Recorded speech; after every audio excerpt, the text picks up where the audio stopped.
क्या वह अपने कपड़े धो रही होगी? वे बाजार से बच्चों के लिए खिलौने खरीद रहे होंगे। सुमन इस समय नहीं पढ़ रही होगी। क्या वे अपना समय बर्बाद कर रहे होंगे? वे क्यों उसे पीट रहे होंगे? इस प्रकार के वाक्यों को इंग्लिश में ट्रांसलेट कैसे किया जाता है? Welcome back guys my YouTube channel speak English. Today I will teach you about future continuous tense. Firstly, we talk about affirmative sentence. It is the first part of future continuous tense. पहचान हिंदी वाक्य के अंत में रहा होगा, रही होगी, रहे होंगे आदि शब्द आते हैं। Rule subject plus will be, shall be plus verb की फर्स्ट फॉर्म में ing प्लस ऑब्जेक्ट। नोट आई बी के साथ हम शैल बी का यूज़ करते हैं, अन्य सभी कर्ताओं के साथ विल बी का यूज़ करते हैं। एग्जाम्पल देखते हैं। सुमन इस समय पढ़ रही होगी। Suman will be studying at this time. यहाँ पर देखो सुमन यानी कि आई और बी को ये सब्जेक्ट छोड़ के कोई दूसरा सब्जेक्ट आ जाए तो यहाँ पर मैंने विल बी का यूज़ किया है। Suman will be studying at this time. मैं आपको कल इस समय पढ़ा रहा होऊंगा। I shall be teaching to you at this time. यहाँ पर देखो सब्जेक्ट के रूप में आई है तो मैंने शैल बी का यूज़ किया है। I shall be teaching to you at this time.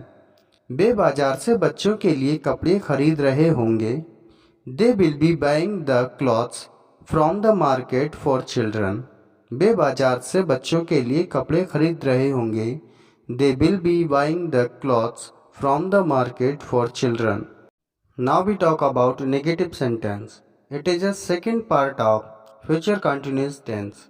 पहचान हिंदी वाक्य में नहीं शब्द आता है।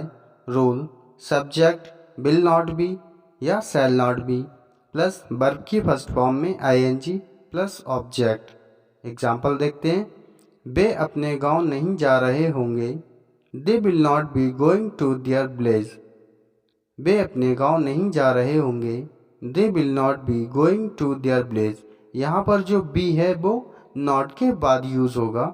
वह अपना समय नष्ट नहीं कर रहा होगा। He will not be killing his time. वह अपना समय नष्ट नहीं कर रहा होगा। He will not be killing his time. हम एक मैच नहीं खेल रहे होंगे। We shall not be playing a match. हम एक मैच नहीं खेल रहे होंगे। We shall not be playing a match. Now we talk about interrogative sentence. It is a third part of future continuous tense. पहचान हिंदी का वाक्य क्या शब्द से शुरू होता है या प्रश्न पूछा जाता है। Rule will shall plus subject plus not plus be plus verb की फर्स्ट फॉर्म में ing प्लस ऑब्जेक्ट। एग्जाम्पल देखते हैं। क्या नौकर कमरा साफ कर रहा होगा? अब यहाँ पर देखो ये जो सेंटेंस है वो क्या शब्द से शुरू हुआ है तो ये हमारा फ्यूचर कंटिन्यूअस टेंस का इंट्रोगेटिव सेंटेंस है। अब इसको चेंज करते हैं। Will the servant be cleaning the room. क्या नौकर कमरा साफ कर रहा होगा? Will the servant be cleaning the room. Next example देखते हैं। कल यहाँ कौन आ रहा होगा? Who will be coming here tomorrow. कल यहाँ कौन आ रहा होगा? Who will be coming here tomorrow. जब कब कहाँ कैसे कौन क्या आदि शब्द बाकी के बीच में आते हैं तो इनकी इंग्लिश हम सबसे पहले लगा देते हैं। यहाँ पर देखो कौन आया है तो मैंने कौन की इंग्लिश हु सबसे पहले लगा दिए। Who will be coming here tomorrow. क्या हम अपना काम नहीं कर रहे होंगे? Shall we not be doing our work. क्या हम अपना काम नहीं कर रहे होंगे? Shall we not doing our work.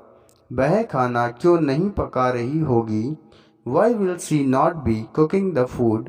वह खाना क्यों नहीं पका रही होगी? Why will she not be cooking the food. यहाँ पर देखो क्यों आया है इस वाक्य में तो मैंने क्योंकि इंग्लिश सबसे पहले लगा दी है।